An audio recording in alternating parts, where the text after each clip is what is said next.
too much. Too much. There you go. That's all. Lots of better. Okay.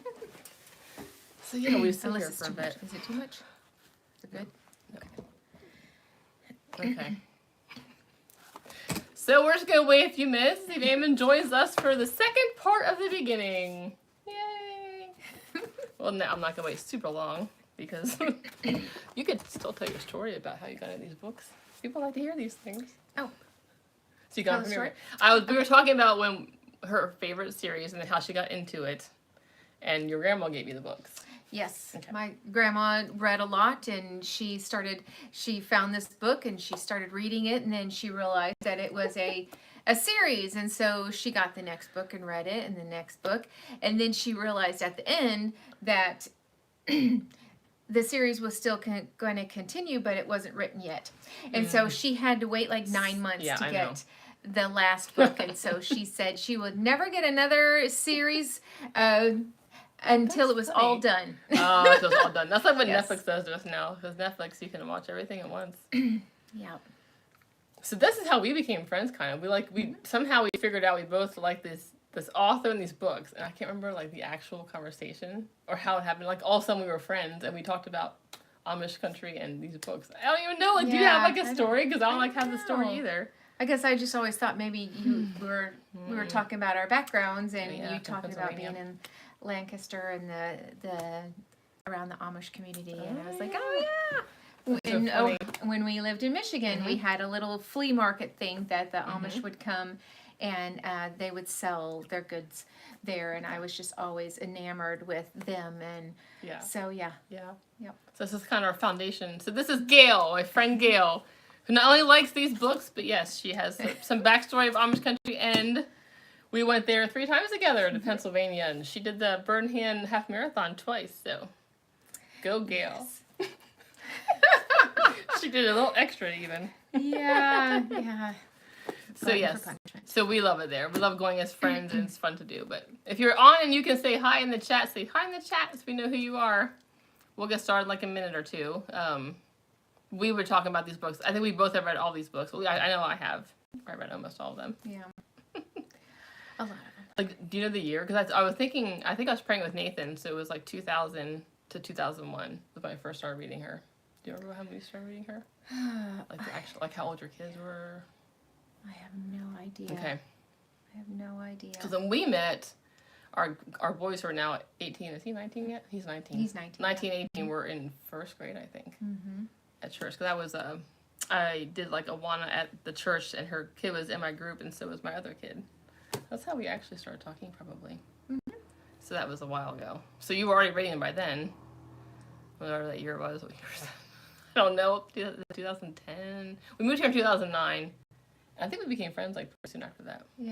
So, well, let's just get started on this. Okay. So those who have not read this, or you're just checking this out, I'm going to read the back of it so you kind of know the synopsis. All right. Susie Matt's Amish life in Lancaster County has been shaped by events beyond her control, with the tragic deaths of her dat and close-in-age brother casting long shadows. Now 22, Susie remains unmarried despite her longtime affection for friend Obie Yoder. Unfortunately, her concerns are soon multiplied due to her mother's worsening health and her younger sister's urgent desire for answers about her adoption. Once again, Susie faces the possibility of loss. Will long-held family secrets and missed opportunities dim Susie's hope for the future, or is what seems like the end only the beginning? So last time we did this, I remember one of the questions that she had, like Beverly Lewis has a reading group discussion guide. And one of the questions was about, where was it? Let me see if I can find it. It was about the beginning. I remember I didn't have an answer for it. Let me see if I can find it. Oh, I can't find it. Oh, it's something about, why do you think it was? Oh yeah, the first question was, how do you think the title of this book plays into the plot?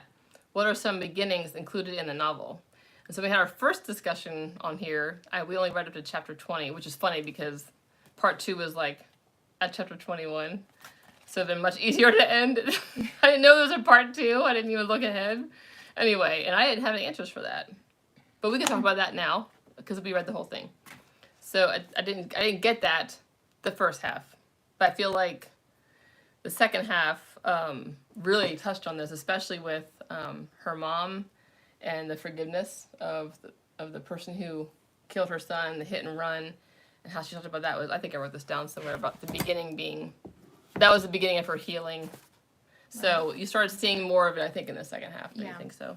It answers a lot of the questions that you might have at the beginning. Yeah. So, yeah, I feel like the second half was much more revealing in the first. So we'll just go over a couple of notes I have on the second half. Unless you have anything you want to say right now. I just got a kick out of, what's the sister's name? Britta. It's been like 2 weeks since I looked at this book. So, yeah, so Britta was just, she loves being with family, which is really sweet, but she also has such a huge curiosity about her adoption. And did you find that to be like normal curiosity, or do you think that was like over the top curiosity?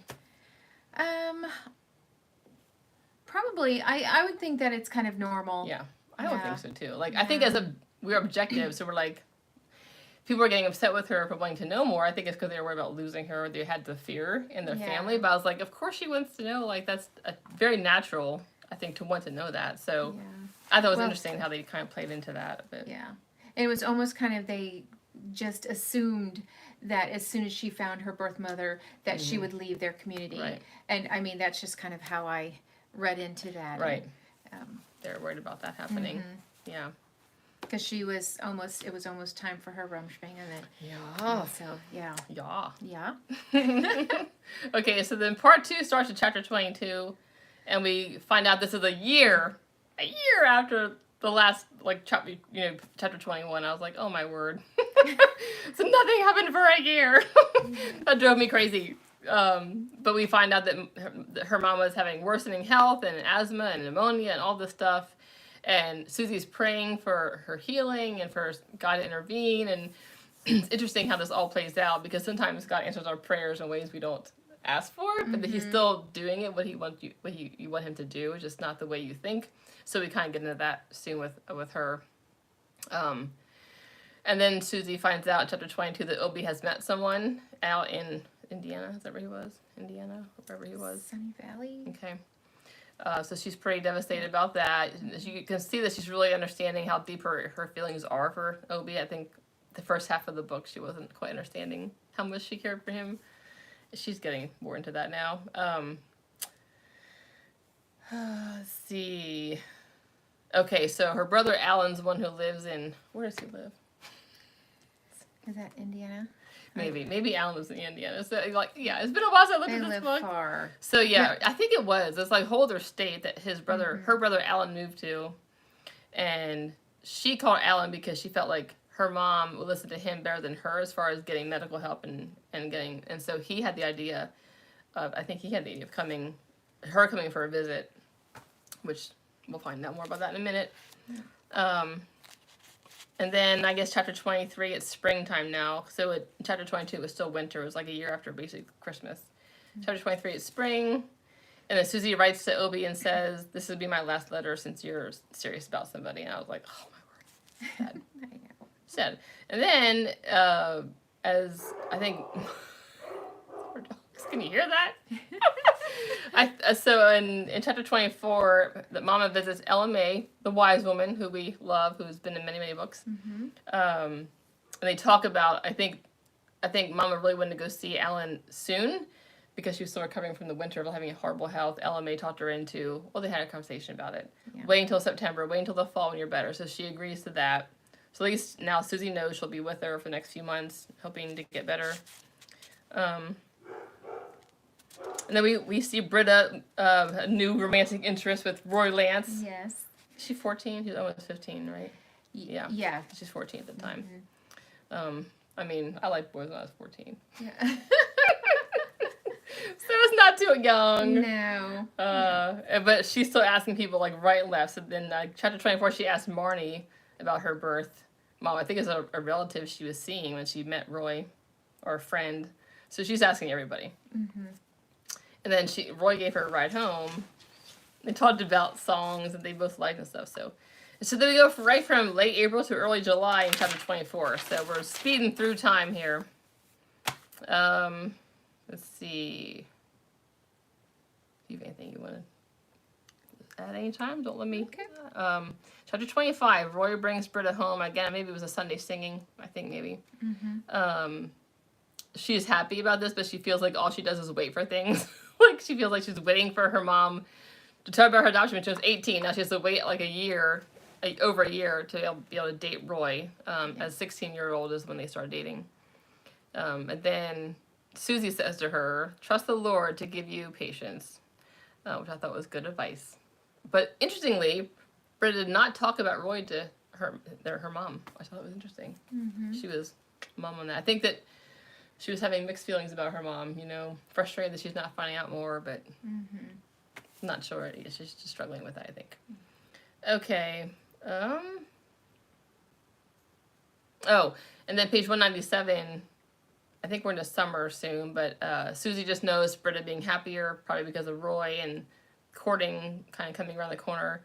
But she's concerned about the Rumspringa, about her wandering, because this is what she says, because her birth mother was English after all. I think that was the first time that was actually like made clear, I think. I think it was suspected before. Yeah. So that was like her concern. Right. It was English. I know. Spanish was awful. Okay. So now we're at summer in chapter 26. They're at the market on Saturday, which is Birdhand Market. If you've been there, let us know. We've been there. Yes. We love Birdhand Markets. I know, it almost made me want to think, did I see them at the Birmingham Market? But I know. I was like picturing where they were. And it's funny because she says 2 aisles over, she went to get a snack. And I was like, well, there's only 2 aisles in Birdhand, but maybe like they were against the wall. Like that one crafty thing when you first walk in, there's like the is it Birdhand? Birdhand Bakery stuff. And then right behind her is another bakery. Then behind them against the wall is like that crafty place. Yeah. I was like, maybe she was going in there. Yeah. Okay, so I don't think anyone's chatting. I'm going to check, make sure there's no chats I'm missing. Okay. You can always say hi on the chat and ask questions or make comments too. So page 200, cousin Verena, how do you say that, Verena? That's how I pronounced it, Verena. Tells Susie of her engagement to Isaac Lapp. They want to get married on Thanksgiving. And this is neat. So Verena asked Susie to be her side sitter.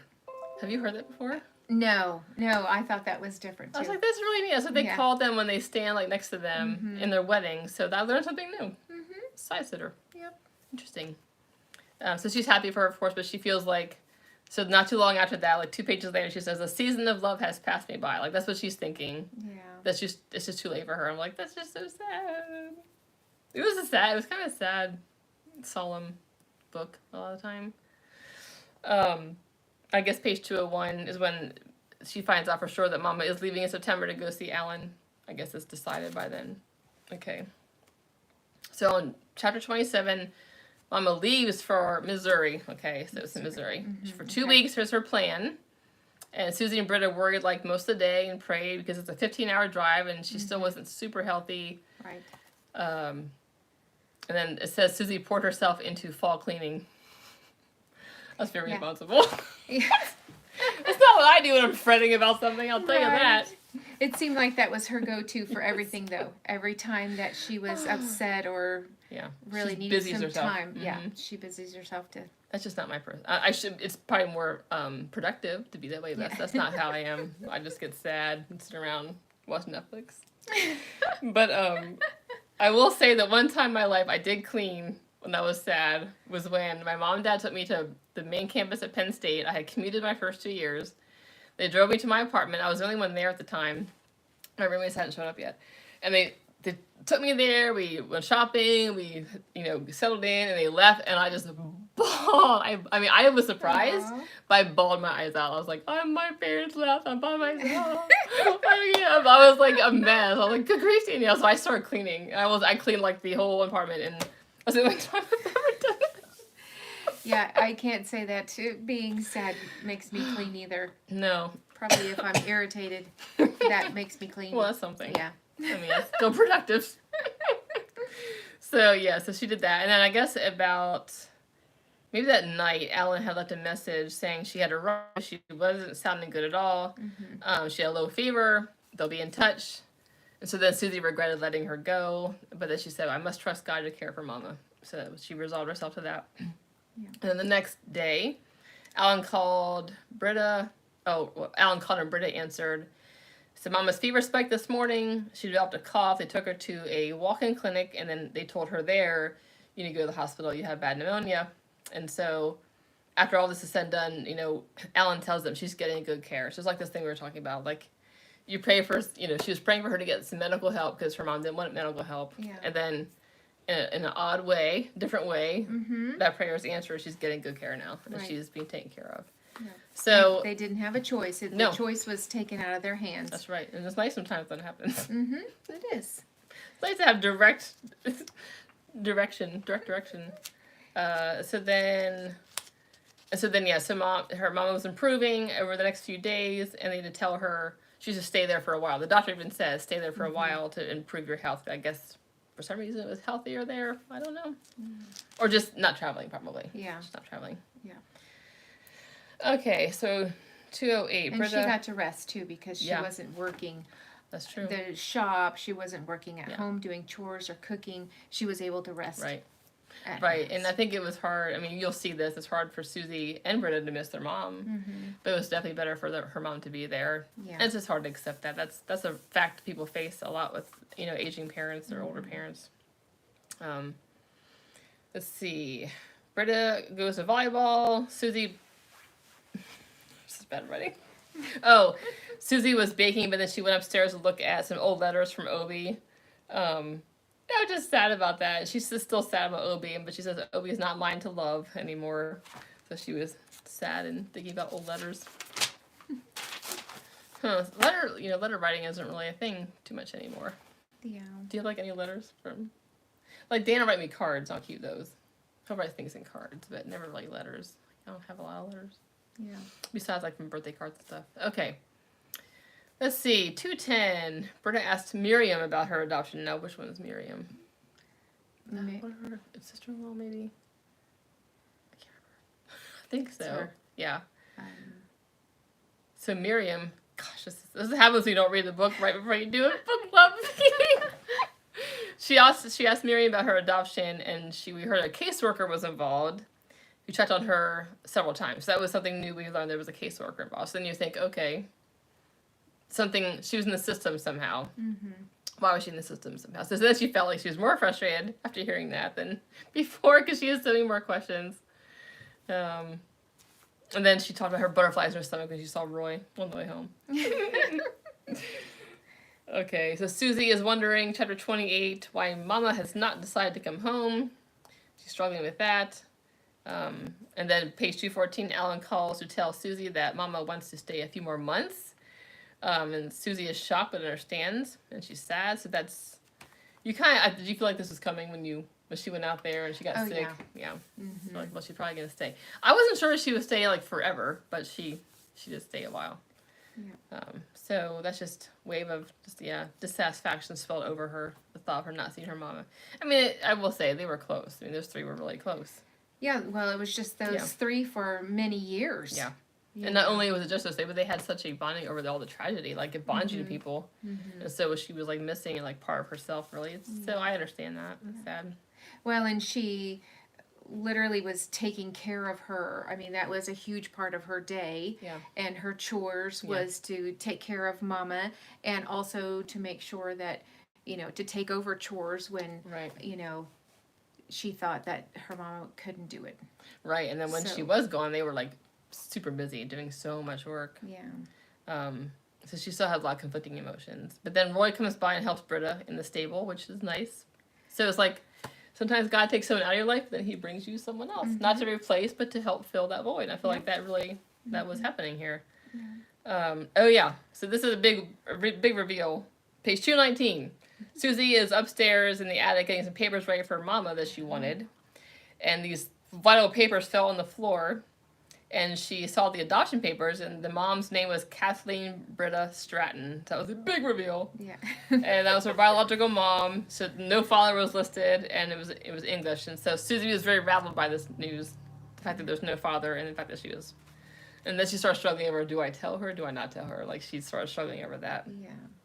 And the Britta was always a question for Britta herself, because she's like, why do I not have an Amish name? Right. And so that was probably a big thing for Susie too, to understand or to realize this is why Britta's name is Britta, and Mom kept it. Yeah, it's such a neat story. I'm excited to talk about that whole thing later. It was so sweet, like just the story of her mom and how it all panned out. So we're gonna get into some good stuff, so don't leave because it gets really good. I'll try not to cry about it. So Britta is crying over missing her mom, worrying about her. So that's still chapter 28, I believe. Yeah. And then we get to 29, talking about how spent Susie feels with all the work she's doing now that Mom is gone, and just so much, and then just emotions. She just feels like she's at her limit. Yeah. Oh, and then she goes, and what do you do when you're at your limit? You go see Ella Mae Zook. Yes, that's right. That's what she does. She's like, seek wisdom. I know, we love Ella Mae. Like, so I actually, I can't look at it because I'm using the phone, but I actually messaged Beverly Lewis. I think you can do it via her website, and asked her, like, how many books Ella Mae was in, and she's like, well, she didn't give me a number, but she said it was this series and this series and this series, so she's been in quite a few, and she's actually thinking about doing a backstory book on Ella Mae Zook. I'm like, oh, that would be wonderful. So do it, Beverly Lewis. That'd be awesome. To find out how she became, you know, the wise old woman. Yeah, that'd be so cool. So I'm hoping. Because usually you don't come by that by not going through some things. Right. So I think that'd probably be one of her best ones if she does do that, I think. Yeah.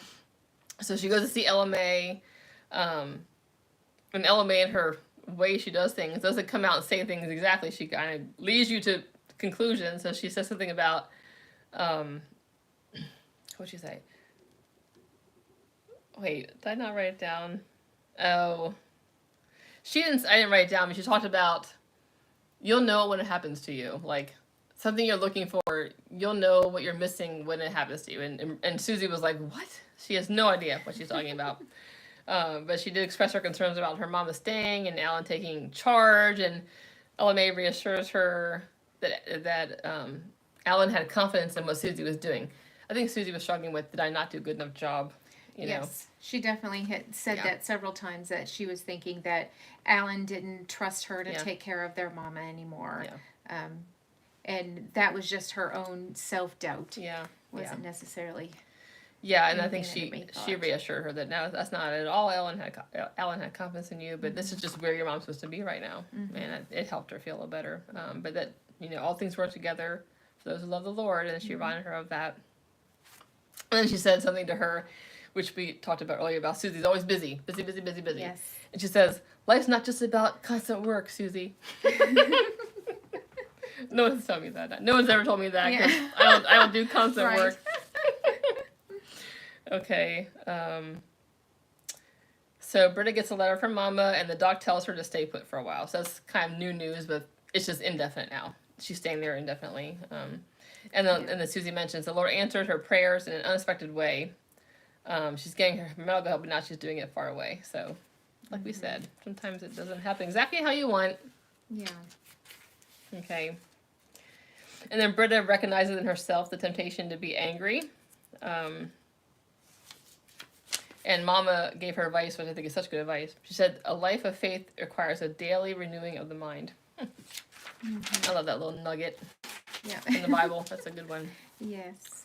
Okay. Let's see. Have they talked about the house situation? Not yet. I was thinking about that. Okay. That surely will be soon. Because I thought that was pretty soon on. I know. Alan had told them. Oh, here. Wait. So I think I might have missed that whole part, but yeah. Okay. So she's right. You can say that actually. So was it Alan who called and? Yeah, Alan had said that it was too expensive for him to take care of two households, and so that they would be putting the house up for rent. Yeah, the one that Susie and Britta are living in, that Mama was living in. Yeah. That's another big blow. Yes. A big blow to them. And she's like, what, where am I going to land? Like, I have no prospects for love. I have where am I going to live? And I'm going to be separated from my sister. And so that's a lot of emotion to deal with. So it's definitely it's a heart-wrenching, last story is very heart-wrenching, really. I like how Britta, she's funny. I like how she makes these people so relatable, especially like as teenagers. So Britta was praying about her situation. She's like, if it is thy will. But she said it reluctantly. Yeah. We've all done that, Britta. Yep. And then she had the idea to go talk to LMA about her adoption. So that was on her mind. So we're into October. This is, what did I say chapter this is? 29, I guess. Now we're in October. And her little business she has is called Stitch with Love. The cross-stitching, is that what it is? Yeah. Embroidering. There, she's making the family trees. Yeah, that's a really neat idea. It makes me wonder if there's actually something like that in Lancaster, that she saw that and I don't she know. wondered. That would be amazing. Yeah, I know. It would be. Okay.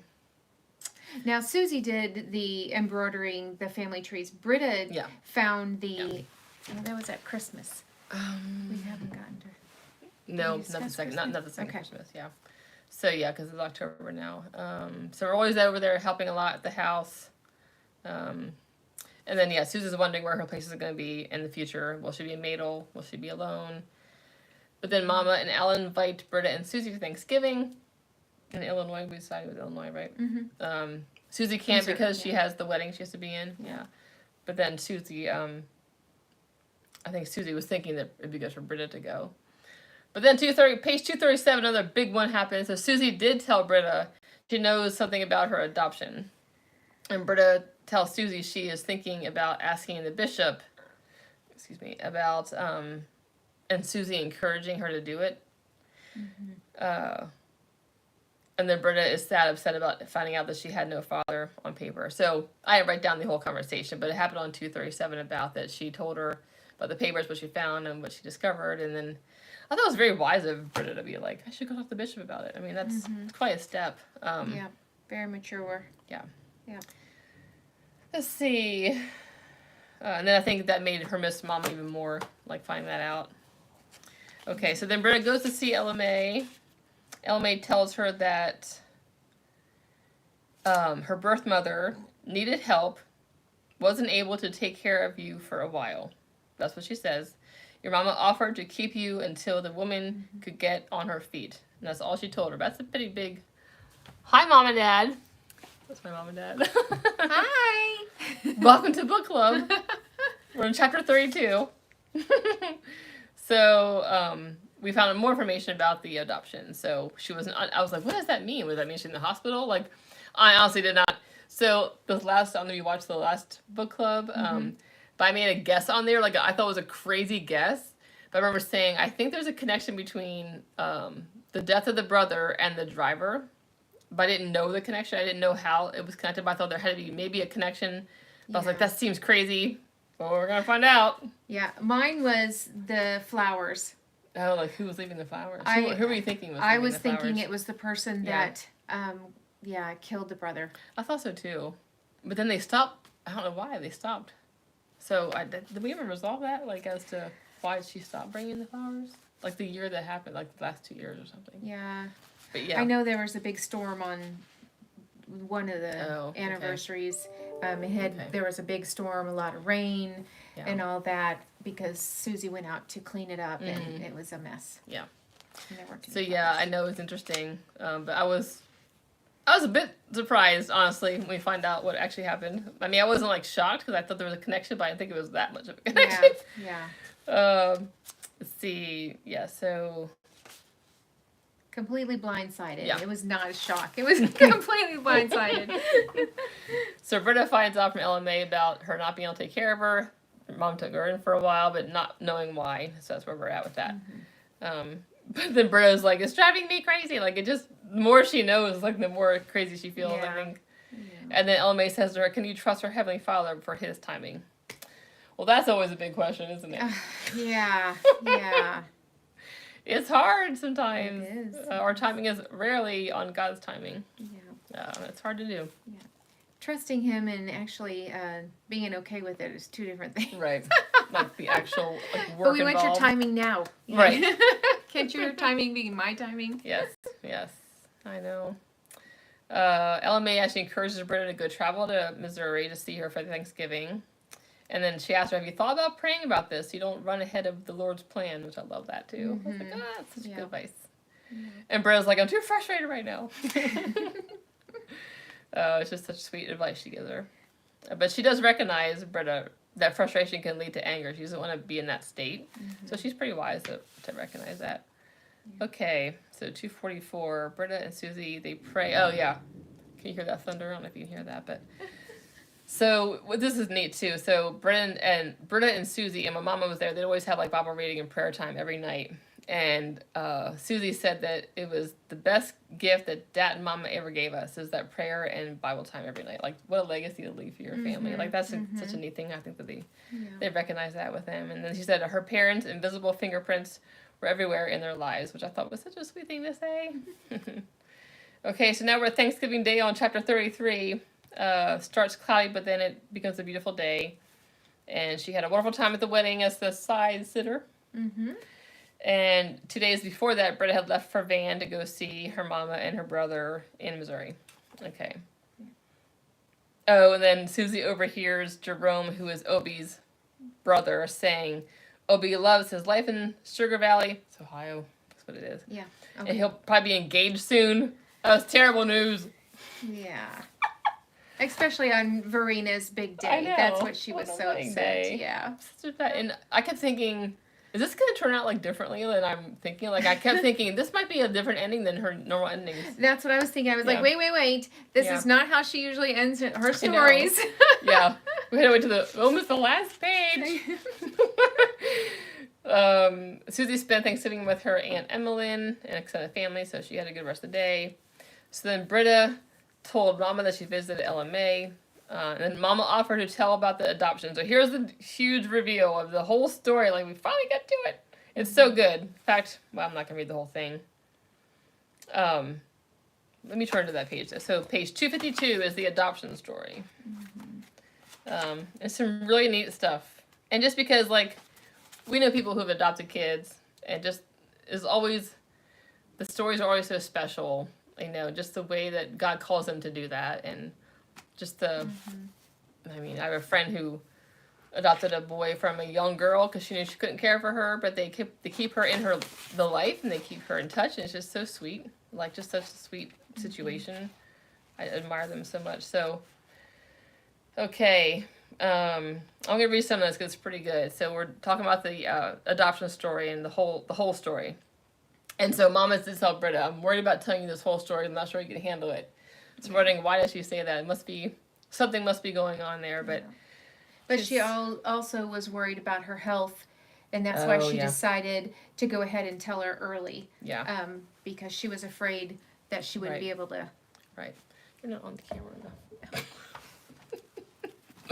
Okay, so page 252. It was July 12th, 1 year after Eli's death, and Aquila. Do you say Aquila? Aquila. Mm-hmm. Aquila's young daughter Susie. This is back in the day. This is the actual story. Young daughter Susie was spending the morning with Liz Ebersol next farm over when a knock came at the front door. Since it was rare anyone approached the door, Aquila hurried to open it. And there stood a beautiful auburn-haired woman with dark eyes. The lovely young woman, scarcely out of her teens, was cradling an infant and asked apologetically if Aquila might have a few moments to spare.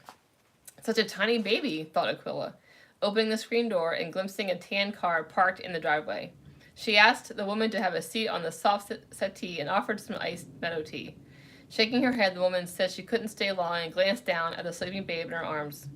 Tentative, Aquila took a seat across the room and wondered what was on the pretty Englisher's mind. I've come to confess, the woman said, looking away as tears sprang to her eyes. Something I should have done more than a year ago. You see, I committed a terrible crime against you and your family. Perplexed, Aquila sat there, unmoving. She shook her head and rocked the baby slightly, then continued. I was drunk out of my mind that day, made a wrong turn off of Route 340. In the murkiness of the evening and my own stupor, I swerved when I tried not to hit a young girl walking along the road, and hit what I thought was the animal. Her words penetrated Aquila's heart. Not until I heard on the radio that an Amish boy had been killed by a hit-and-run driver on Cattail Road did I know I had struck your son. The young woman reached into her coat pocket and pulled out a newspaper clipping, and her hand trembling. This is how I knew where to find you. Again, the woman's eyes filled with tears. I'm here to plead for your forgiveness, even though I know I don't deserve it. She broke down weeping. That's really the main story. And then talks about Aquila, her reaction. She's like, then what's her name? Kathleen. Okay. She continues, I was so horrified I checked myself into rehab in Philly, but I should have turned myself in to the authorities instead. Shocked, Aquila coughed and then managed to find her voice. Never did I expect to come face to face with the person who... The baby began to stir, and the young woman reached down to touch the infant's face. I was such a mess back then. I hadn't found the Lord yet. Or I should say, he hadn't found me. She went on to explain that after months in rehab, where she met a man who said he loved her, she discovered she was pregnant. By December, I was very much alone again and so down on my luck. I decided to attend a Christmas Eve service not far from my studio apartment, and a compassionate middle-aged couple took me under their wing and introduced me to Jesus. Up until my baby was born 10 days ago, they've been encouraging me along in this new life I've embraced, disciplining me, as they say. They urged me to own up to my wrongdoing. Aquila's pulse was pounding in her head, yet she knew what she must do. Getting up from her chair, she made her way over to the rocker, pulled it close to where the woman sat with her little one, and sat down. Softly she said, Our Heavenly Father has already forgiven you, so I must do the same. Tears began to course down the woman's face again. Thank you, she whispered. Sounds like I'll be going away to prison for quite a while. Aquila replied, Yet God will be with you, even there. Do you want to read some of this? Okay. I mean, I can. Do you want to? It's up to you. I like her voice too. Oh, So whatever. she's going to read some more. It's just a sweet story. I think that's something I've heard. I've heard of Bible studies for inmates, the woman said. A momentary lull filled the room, and Aquila looked down at a tiny pink face, still sound asleep. Who will care for your little one while you serve your time? She asked. The woman shook her head, and then her shoulders shook. No one in my family knows about my baby girl. She tucked the blanket gently around her sleeping child. I guess Lancaster Social Services will give her a temporary home. Aquila struggled to keep her tears in check. Would you trust me to care for her instead? Oh, Mrs. Mast, I couldn't. Ach, call me Aquila. She touched the young mother's arm, mentioning that she had done foster care and worked closely with social services in the past. Your baby will receive all the love I have to give until you return. You have my word on that. I don't know what to say. This is the last thing I expected. The young woman traced her little one's cheeks, then caressed the downy curls of her head, or on her head. She's all I have left in the world. But you have our dear Lord Jesus, and he's walking with you, leading you with tender mercy and love. Aquila paused for a moment. In fact, I believe he's led you here to me this very day. With a kiss on the baby's forehead and some words murmured softly in her ear, she lifted her child into Aquila's arms. How can I expect or ever repay you for this kindness? It might be 2 years or more before I'm a free woman. Well then, I'll give your little girl a loving home till you return for her. I promise to treat her like my very own. I believe it. The woman's face broke into a sweet smile, the first since she'd arrived. I'm sorry, I never even told you my full name. I'm Kathleen Stratton, and my baby's name is Britta, same as my middle name. Aquila wondered about the woman's relatives and the young man who'd fathered little Britta, but the precious bundle in her arms moved ever so gently, and the thought of anyone's plan to search for this child quickly flitted out of her mind. Kathleen must have sensed her concern, since she mentioned that the baby's father had already signed away his rights. Britta's all mine. Here, Kathleen smiled a sad sort of smile and leaned forward to kiss the baby's tiny forehead once more. Her gaze lingered on the darling infant. After Kathleen's reluctant departure, leaving her newborn and a diaper bag with a stranger, Aquila went to sit in her comfortable chair and looked down into the eyes of the baby waking in her arms. She placed her pointer finger in the miniature hand and felt the strength of the little one's grasp. Your mama will be thinking about you every minute she's away. And then one day she'll come for you, I'm sure of it. And as she talked softly in Deutsch, she realized that the dear one would learn to speak it too. And just how would she understand her mother when she returned? We'll cross that bridge later, Aquila decided, her heartstrings tightening around the helpless babe gazing up at her. So yeah, what was your reaction when you read that, or like when you found out that it was the actual person who killed the brother, who was the mother of? I was assuming it was a man, honestly. Well, that just sounds so sexist. But I was like, probably drunk driver was probably a man. So I was like, wow, like sure. a teenage a teenage girl. Never in a million years imagined that way. Yeah. Yeah. That was pretty shocking. Like I didn't think it was that much of a connection. If you guys have any like comments about that or any guesses, let us know in the chat, because I like this story because it, sometimes you think the Amish are, I'm not saying they are not perfect, but they and this is fiction, I know, but I like how she does weave in like sins that people struggle with, or wrongdoings or mistakes they make, but she weaves it into the story and she still shows grace and the love of Jesus in all her stories. I just love that about her stories. Yeah. I just want to look at Britta's reaction. Of course, she's shocked about my birth mother drove the car that killed Eli. And then Mama said, this is the reason I was hesitated to tell you the details. And then Britta's like, now I understand why you were struggling. I'm sorry I pressed you so. So it's just like such a parenting moment where like our kids don't understand sometimes why we have the rules we have, or why we don't want them to do certain things. That there's a reason we have the rules we have, just like the rules God has for us. There's reasons for them. And she's like, oh, now I understand. So yeah, that was a... where's that part? I think I wrote it down, because I love what she says here. A couple of things that Kathleen said that I love was, I was such a mess back then. I hadn't found the Lord yet, or I should say he hadn't found me. I love that. That was such a neat thing to say. Yeah, the fact that she asked to care for Britta was just such a moment of grace, where is this part? 258. How far away is that? Oh, just say, I guess in some parts she said, the Lord's plans are perfect, always for our good. Good. Remember? Yep. And then Britta asked, I guess, right after that, so she never came back for me. And that was, the rest of the story is that. 2 years later, Kathleen came to get Britta. Aquila always knew it would happen. She was not worried about that. I mean, she was sad, but she was always knowing that Britta belonged with her mom. Yeah.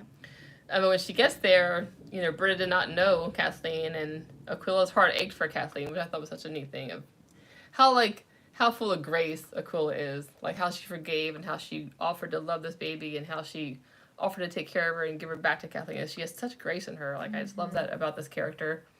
Yeah. So Kathleen sees this. Kathleen sees how attached Britta is to Aquila, and she's like, she left the room to go sit in her car for like 30 minutes. And she says, it would be heartless for me to take her away from you. Britta belongs with you. Okay. I say, read page 260. 2/3 of the way down. Astonished, Aquila looked over Britta, contentedly playing with the toys on the floor. I love her dearly, she said, but she's your daughter, are you sure? And wiping tears away, Kathleen said, yes, and you can give Britta a more settled life. I sure believe God is prompting me to do this. It's something I've had in the back of my mind for a while now. She paused. I just needed to know I wasn't making a mistake. She wanted to say that she would hire an attorney to draw up the adoption papers and have them sent to Aquila. Amazed at the young woman's willingness to make this sacrifice for her little daughter, Aquila couldn't speak for a moment. When she found her voice, she said, I'll take good care of her, I promise. I know you will, Kathleen nodded, a faint smile on her pretty face. This is the hardest yet the best thing I've done. She looked across the room with saddest eyes. I'd like to visit her next week if that's all right. And then they agreed. And Kathleen brightened and her eyes on Britta. I would love that. Because she offered to come see her more often. And she said, bye-bye, sweetheart. I pray you grow up to live for Jesus, my little Amish girl. And they hugged and she left. So then Britta's responding to this story by crying. And Mama said, are you all right? And she nodded. It's hard to understand all of this and what you did for Kathleen and for me. I mean, she took Eli's life, yet you forgave her and were willing to raise me. This is what I love. This is the line I've been looking for. She says, Mama nodded her head slowly. Truth be told, it was the beginning of a lasting healing in me. Yeah. It's just such a sweet way of looking at it. So, yeah. Pretty heavy stuff. I mean, that's what, when girls give up their babies for adoption for a better life, like, I just have always been in awe of girls who can do that, or a young couple who can do that. Yeah. So it's just a neat way to recognize that. The story is, I think. So, well, and that it's not just that girls just want to give their babies away. Yeah. So often we just think that they don't care and they just throw them by the wayside, and it's gut wrenching for a lot of them. Yeah, I can't imagine, honestly. Like the one friend I'm talking about, it was very hard for her to do that, but she did it. Yeah. Well, in realizing how selfish it would be to keep the child and not be able to care for it appropriately. I think she even at that point could have cared for her, but she just knew it would hurt Britta so much to pull her away from everything she knew. So it was such a sacrifice. It really, I mean, that's what true love really is sacrificial. Yeah. But I think it's neat that Britta's, at the end of the chapter, it said Britta's heart swelled with overflowing love for her mom, like her mama. Yeah. So sweet. So chapter 35, we're moving on. Susie recalled what Ella May said as she prepares for Britta coming home. Oh, this is what I was talking about. If you don't know just yet, it'll come to you when it's supposed to. So she still doesn't understand what she's talking about. But that was the line that is in her mind. Like, why did she say that? I love when they talk about actual places in Lancaster. So it says on page 265, from Route 30 to the 340 exit, Britta's coming home. I'm like, that's the same route that I take. When I'm coming from York to Lancaster, I take the 340 exit off of 30. Like, that's the exact same one. I was like, I know where they are. So Britta comes home very distant, and Susie is emotionally, or she's responding to her differently. Like, she's distant from Susie, and Susie's, of course, confused as to what's going on. And then Alan tells Susie at page 227 he's going to rent the farmhouse out to help offset the cost of mom living there with him. And so he suggested that she and Britta go to be with Polly and Emmeline, split up. So now we got to start thinking about this. And that's right, because she didn't want to tell Britta this, because it was too much. So she's like, oh, when do I tell Britta this? Oh, that's she's already right. upset. Okay. Yeah. So, Britta and Susie are just not on the same page. But then Britta does tell her on chapter 36, tells Susie about her, the driver killing Eli. And that the baby was her, and Susie was shocked. But Britta prayed for the Lord to help as Susie is devastated. And then Susie went right up to pray. She went up to pray in her room when she heard this news, because she was such a shock to her system, because she really loved her brother. She was really close with Eli. But she said she felt more peaceful after praying in her room for a time and began to think of Britta's feelings. So that's a sign of empathy and maturity. Put away your own feelings for someone else. Let's see, what else? Oh, so they continue this conversation, and Britta, Susie comforting her and trying to give her wisdom and encouraging her to join the church. And she said to Britta, God brought you to us for a reason, that he planned for you to be raised plain, which is kind of neat. And eventually she says that, she sees this. And then she says this, none of us chose the family that we were born into. Yeah. That's true. Britta was actually chosen. No one's really, you don't choose your family you're born into. Yeah. She's thinking about Obi again on page 267 in chapter 37, but sometime they shop together at Christmas.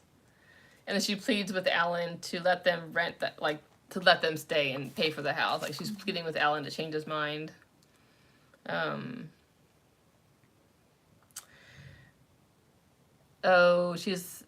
Susie is missing the closeness of her mama, and her and Britta, all of them together, pondering whether she should move out with Alan and be with them there, Britta stay here for Roy's sake. So there's just so many questions going on in her mind. So then Britta talks to Hazel, who is Obi's sister, who's her best friend, and then Hazel responds like the best friend she is, and was just firm as a friend and didn't look at her any differently, that was her mom. And she does go talk to the bishop, which I think is really cool. And she asked the bishop to, let's see. The bishop says, The way he saw it, she had been given the gift of a plain life, the beginning of wondrous blessings, in fact. It's another beginning mentioned. I thought that was neat, too. Another snip of the beginning. So then Britta agrees to tell the membership about her birth mother, and that the bishop decides that he will tell the people for her, which I thought was really sweet, and not make her do it herself. And Britta asked the bishop, can I please find Kathleen? And the bishop said that she could, but to be careful, it's going to be a test of your faith. She might not want to be found. Like, there's a lot of negativity. Like, there was no one, like, really encouraging her to go, like, see her mom. Yeah. Everybody was worried, I think, about her leaving. Susie's very concerned about Britta wanting to find her birth mother. Okay. We'll try to wrap this up. We've been talking a while. Sorry. Okay, let's see. Christmas Eve day. Polly writing to have this. Okay, Polly asked them to come spend Christmas Eve day with them. Alan wrote, Susie hoping Alan will help her find a way to let Britta stay. I think mainly because of Roy. He also wants around the farmhouse. Britta, blah, blah, blah. So she's worried. Susie's having a lot of emotions and concerns. Although Britta does encourage Susie to go out with the youth, and it's not too late for her to get married, but she just is not. She thinks this is over for her. Well, and I just thought it just boggled my mind, because I'm like, she's 22 years old and she's already, resigned herself to being, Maidel. Yeah. I know. I think it's because maybe it wasn't the age thing. It's more like she loved Obi, and she felt like she would never get over that or be able to find someone like him. Maybe she was just. But I know you're right. I'm like 22 is in English years. I'm not sure what that is. Yeah. Kind of like dog years. Yes. Oh, this is neat too. So the bishop goes and tells the people they like to clear the air in the Amish community. And then Britta received a whole bunch of letters from a lot of people in the community just encouraging her for Christmas, telling her they were there for her, they loved her, and like nobody judged her like she was worried about. And it's a very sweet reception by the people. And he did, because Britta thought that he was going to go before the whole community as one, and he went. Yeah, he went to each individual family to let them know instead. I know, that was so sweet. Very sweet. And then Britta told Susie that Mama gave her Kathleen's address, and Susie was a bit shocked, but Britta was happy. So then I had when I was thinking about this, like this renting of the house, I was like, who's going to rent this house? Like, someone's going to rent this house for them. I thought maybe even Kathleen might do it to do something for her birth daughter. Say, here, I'll pay for this for a while. You guys stay here. That was like one of my guesses. And I thought maybe Obi would rent it out. I wasn't sure how it was going to play out. So that was.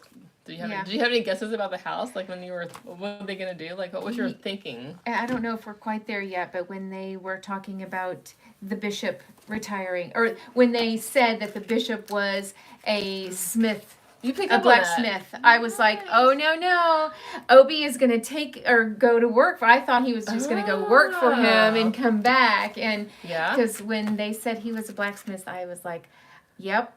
This is how it's going to tie in. Oh, I didn't even pick up on that. Like, I don't remember hearing or reading about him being a blacksmith. So that was very smart of you. You figured it out. Well, not the whole story. No, but that was... I just thought, I completely missed that.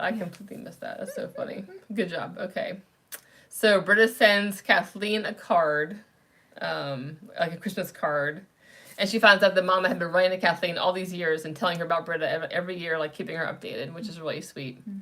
Britta finds a child's reflective vest up in the attic. It was the one Eli's that Susie was wearing, and Susie was like, again, like it reminds her of how she felt responsible for Eli dying because she had his vest on, and things can just take you back. Some things just take you right back. Yeah. Because they were going through all the stuff in the house. Yeah. Because they were preparing to move out. Yes. And there was the dad's boots and then that reflective vest. Yeah. Okay. Something that they said about LMA, which I thought was really cute on page 308. It said, LMA likes to inch past the boundaries at times, though in the most gentle way. Yeah. Because she was wearing a red scarf. Yes. I guess that was a no-no. I love that. She inches past it in a gentle way. So LMA comes to see them, like, brings them gifts and stuff since her mom is away, which is sweet. She didn't know about the vest either. Let's see what else. Ella May gives wise advice about life's twists and turns, and she says, from beginning to end, his view is clear. He's patient, waits for us to ask for his direction. And Susie never thought of life like that. I thought that was interesting. This, her growing up in church and the Bible, never thought about waiting for his direction. I thought that was interesting. And going back to the vest and Susie revealing that story, I have to say, when I was reading it, I was just like, I understand, grieving, but Susie just seemed to not be able to get past the brother's death. And then when she revealed that he had given her his vest, and that she felt like it was her fault because she was wearing that vest, and I completely understood why she had she grieved so hard for him. Oh yeah, that'd be, other than them being so close, that'd be awful. Feeling responsible. Yes, because sometimes things are our fault that are accidental, and it's hard to live with that and deal with. That's a hard thing. Guilt is a hard thing to deal with in the proper way. Let's see here. Just Ella May gave them good advice in general about, love and God's sovereignty and death and all that stuff. Just trusting God's plan. Okay, we're nearing the end. We're almost there. So Susie heads toward the willow grove of trees in the pond, and Ice skates by herself. And then Brenda's wondering, will she ever get a fresh start? Maybe she should go to Missouri and get a fresh start there. Like, Brenda's thinking that for her sister. But that she just goes ice skating because that's where her and Obi used to spend a lot of time going. They had a cookie. She was saying or thinking that it would be the last time right. because they were having to leave the house. That's right. So she wanted to skate out there. Yes, good observation. Yeah, that's kind of like your last hurrah. Yeah. That was sad. There's a lot of sad stuff. There's a cookie exchange, which I thought was fun, and all the girls were there, and they all were really sweet and kind to Britta, made her feel so loved. That was really nice. So Susie and Britta exchanged gifts early in the morning, Christmas Eve. They had their own time together. Britta asks Susie if she thinks of Obi when she skates in their pond, and she says she tries not to think since he's dating someone else. Like, she tries not to think of him at all. So I had a question. We had talked about this about Susie's attitude towards Britta's mom, like what you thought of it, but we talked about that really already. Just being fearful. Okay. Susie's praying that Britta would realize her adoptive family was all she needed. So yeah, she just does not really supportive of her like connecting with her English mom at all. Let's see. Oh, and then Henry, which I guess is either their brother or brother-in-law. Henry's Polly's husband. Okay, but lectured Britta about their birth mother and just being happy with what you have and stuff. So she's just not getting the support from her family at all about finding, except from her mom. Like, her mom is the one giving her addresses and saying it's okay.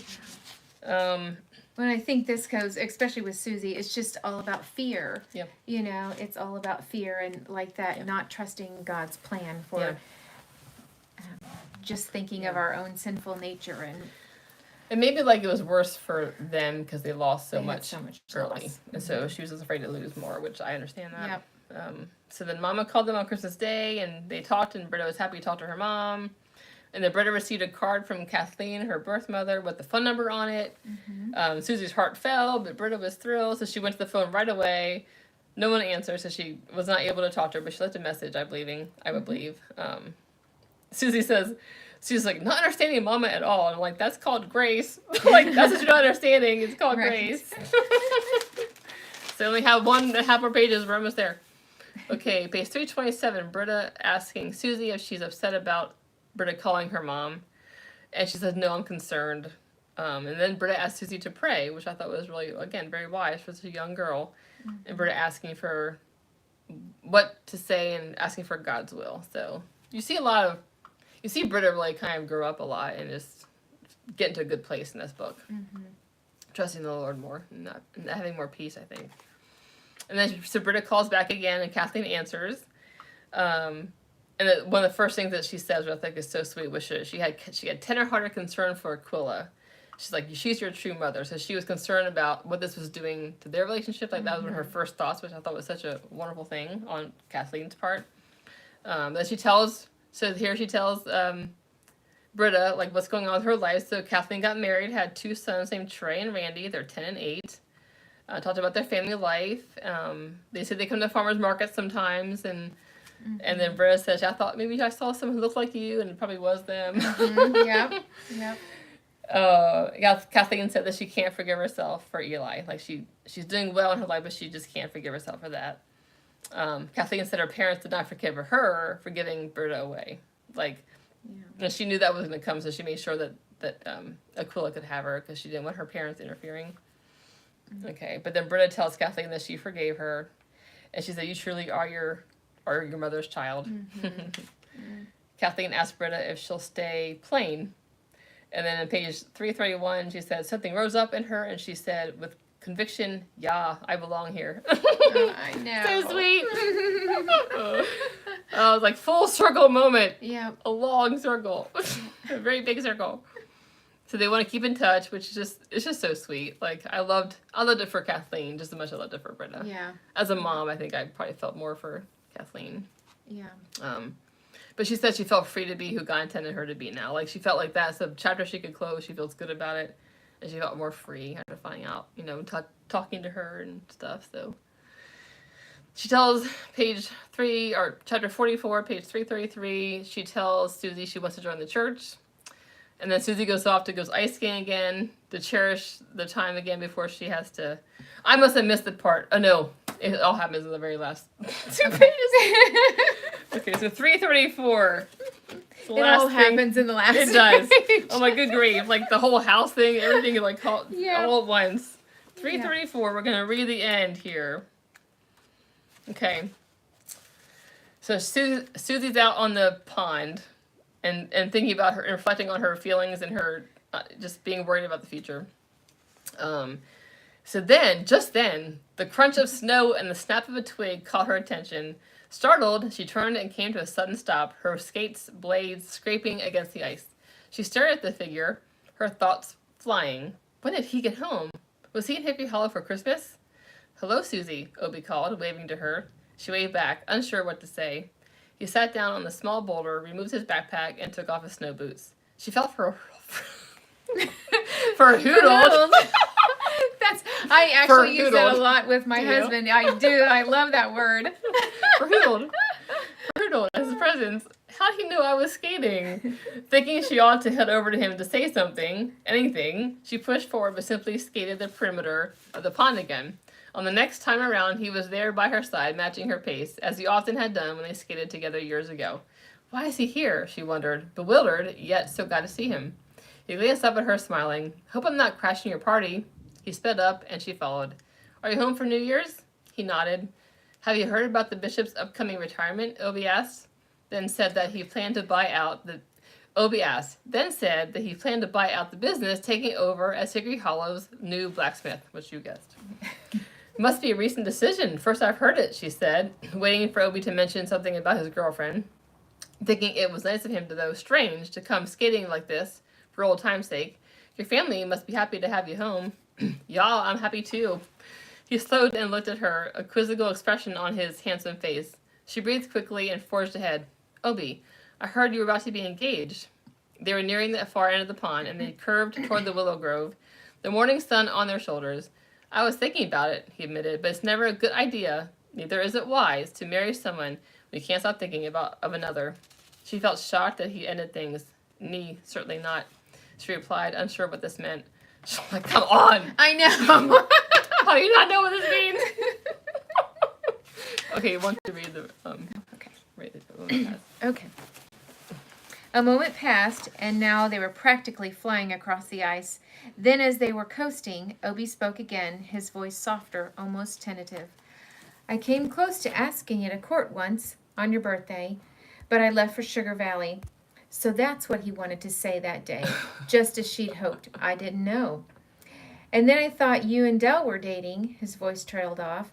We weren't really together like that, not seriously. I know, Obie said. I heard that much later on. For a while, they skated slowly without speaking. When he drifted to a stop, she yearned to hear more. Susie, he said, his eyes searching hers, I know it's been a long time since we've talked or even exchanged letters, but you've always been my best friend. No one's even come close. She held her breath, waiting. Would you consider being my sweetheart? She smiled and nodded. Suppose a fella shouldn't have to ask twice. His laughter filled the frosty air. Then you will? She really needed to ask him something first. I hope it's not meddlesome, but do you mind saying what happened to end your former relationship? Not at all, he shook his head. Plainly put, she wasn't you. His gaze held hers.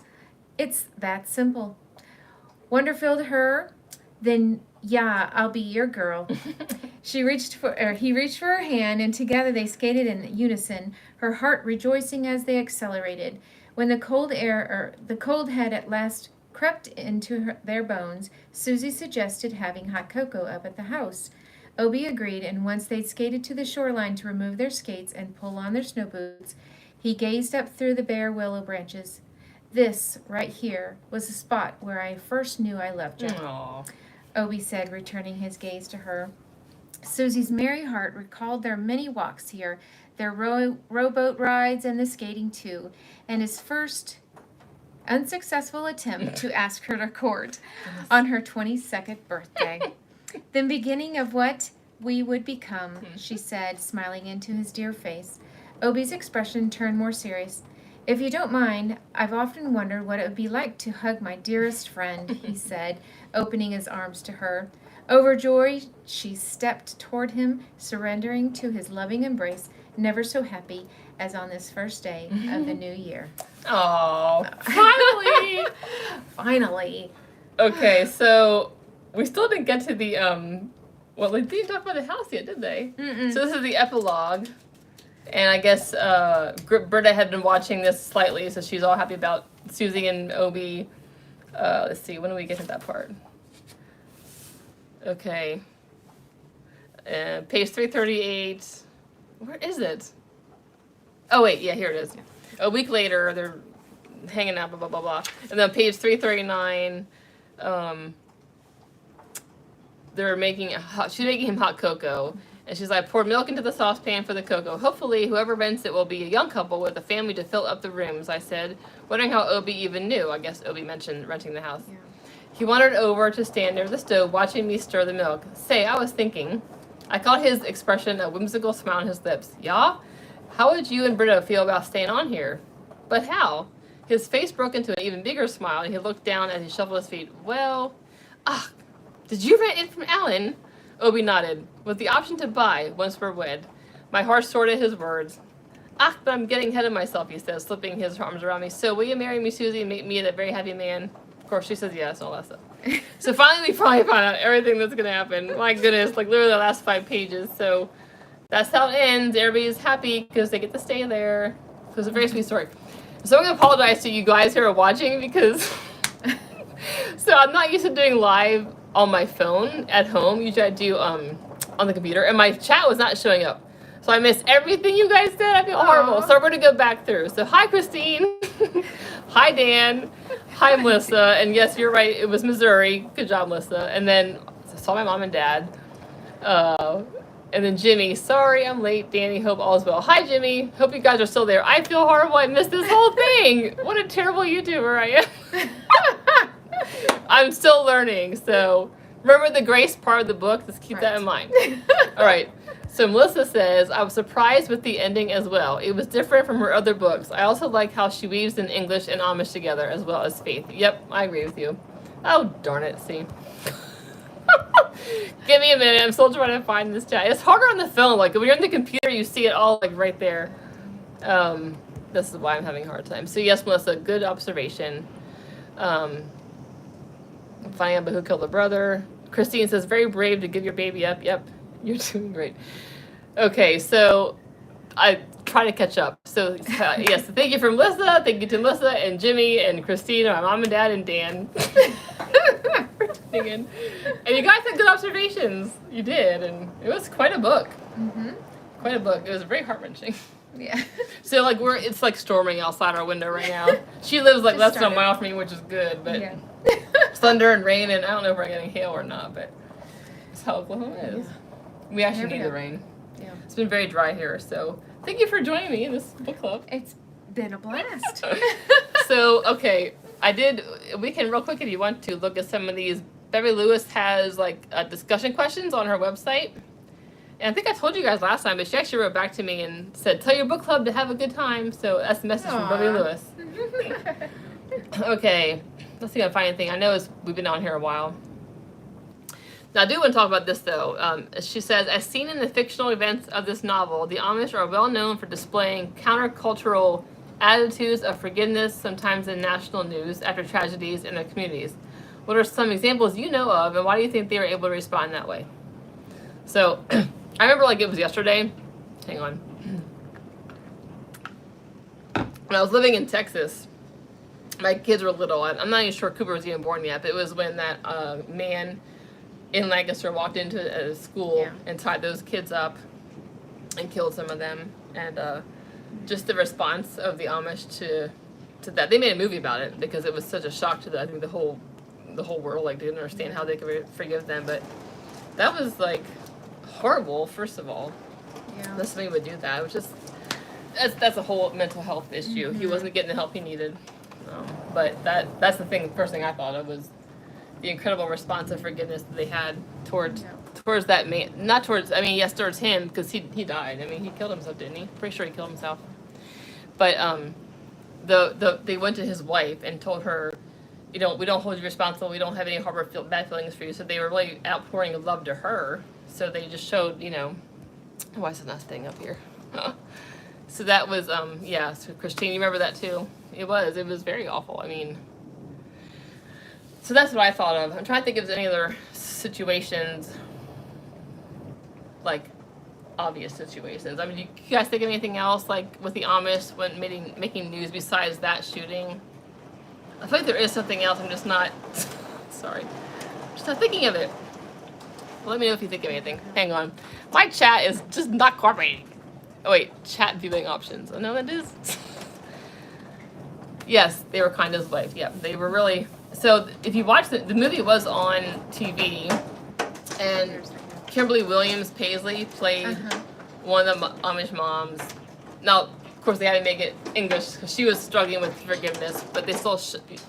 You guys can hear that we're having hail right now. This is how it is in this state. There's always fun. But anyway, but they just showed the movie. They showed them going to that woman's house and I think praying with her and saying they forgive her. So yeah, that's what I remember. I remember that too. Are we gonna pick another book? Sorry, I have to yell because it's hailing outside. Oh my gosh. Yes. We can pick another book. Do you guys have any suggestions for a book? I kind of thought about what Jimmy said. There's another author because she's not gonna have another one until like September, I don't think. Or wait, what is this? No, maybe May. Okay. Hopefully May. Jimmy mentioned some last chat about like a 3-part book series he recommended, so I can look it up on my computer. It might take me a bit. If you try to find give us a minute. We're gonna look up. If you're there, Jimmy, you can tell us what you were thinking. Unless you guys have some suggestions for another book, because she won't have one out for a bit. Hang on, I'm gonna look up the video we did last time, and then that should tell us. And if not, if I can't find it, I'll leave a comment on this video. It'll be on my channel, or I can just make an announcement, really. Do you have any books you can think of that you want to do? See if I can, I should be able to find it. Just give me a second. I just gotta find it. I gotta go to, oh look, there we are. You're so cute. No, you're so cute. We're so cute together. Yes, is this the right one? I've had so many book club things on here because I kept messing up because I had to cancel. Okay, let me see. Here it is. See, I can go to see if I can find the chat, and I might be able to find. Oh, not that way. I can't. Hang on. You can hit that button and hit the live chat. See if anyone says anything else about anybody else. Okay, no. If you have a suggestion, put it in the chat of where I'm looking for the one that Jimmy suggested though. If you have another one, let me know. I'm gonna pull this up. I'm just gonna turn the volume down. I can't hear it. This is not right either. Come on, come on. Here we go, YouTube. I just gotta find the chat real quick. I think it's in here. Okay, come on. I go to the right spot. Okay, Gee whiz, sorry it's so loud. Oh wait, okay, here it is. Jimmy said Marta Perry books are some that are another Amish country-based author. So we could try a Marta Perry book. Why don't you look at Marta Perry? Gail's already on that. Yep. Yeah, you can hear that, Christine? Yes. So we lived here almost 13 years, and my husband's like frustrated because he wants to replace our roof with insurance. And like we have never had bad hail damage. We have like pea size, but there can be like this. Have you ever had to replace your roof? No, because it's so new. They won't do it yet. It's a thing here, so yeah. Insurance and hail coverage is a big deal. So she's looking at books by Pleasant Valley. Mm-hmm. Okay, there's one called Pleasant Valley Amish Series, and by Marta Perry. Looks like there's 3 books maybe in the series. Leah's Choice, Rachel's Garden, Anne's Return, Sarah's Gift. Is this all the same? Actually, looks like there's a lot. Hang on with the reviews. I can tell you more about. Oh, that's a lot. Do you want to try one? Sure. We could try the Marta Perry. Sorry, it's so loud. Is it Leah? Which one's the first one? Probably Leah's Choice. Okay. Marta Perry, Leah's Choice. We're gonna try that one, and then maybe like a month from now we can do another book club. So I'm gonna type this. I'll type it in actually right now in the chat so you guys can see it, and then I'm gonna put it on the description later. Hang on, I gotta go back to this thing. All right. Holy cow, the hail! I know. I can't believe they can hear it. But we actually really need, the rain has been, we've had like no rain, so we need the rain. It's a good thing, it's just the hail. All right, I'm gonna put something in here. So Marta Perry, Leah's Choice, right? Yes. Leah's Choice, which is funny because one of our favorite series with Beverly Lewis had Leah in it as the main character. Right. So I put it in the chat. I'll put it in the description too, and then I'll make an announcement. So we'll do Marta Perry's Leah's Choice. What's today's date? The 17th? So we can try that's Easter weekend now. Right? I think Easter's like the 15th or something. Yeah. Maybe like the following weekend. So like about 5 weeks. I'll send. See, yeah, Dan's hoping for big hail so we can get a new roof. We need one, but we just are not. Yep. It's just ironic that we've lived here this long and there's never been like a big one here. Yeah. Anyway, so yeah, thank you guys for joining. It was fun. It was weird. I had this on down here. It was freaky.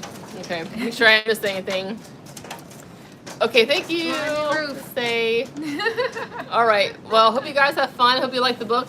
Definitely was a really good book about grace and forgiveness. Mm-hmm. Like that was kind of like a theme, and patience, and communication. Yes. I mean, seriously. Right. They could have talked about this like a year and a half before this, but they had to wait. 6 years ago, yeah.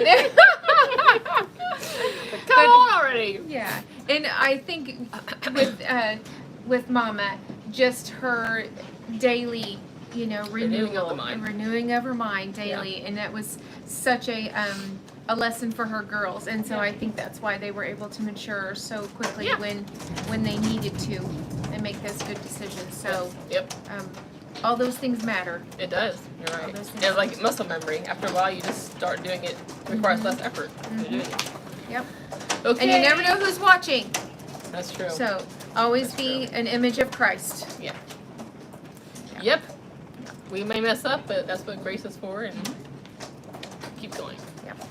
All right, you guys. Thanks for joining. Thank you for joining me. It was fun. It was way more fun with Gail than by myself.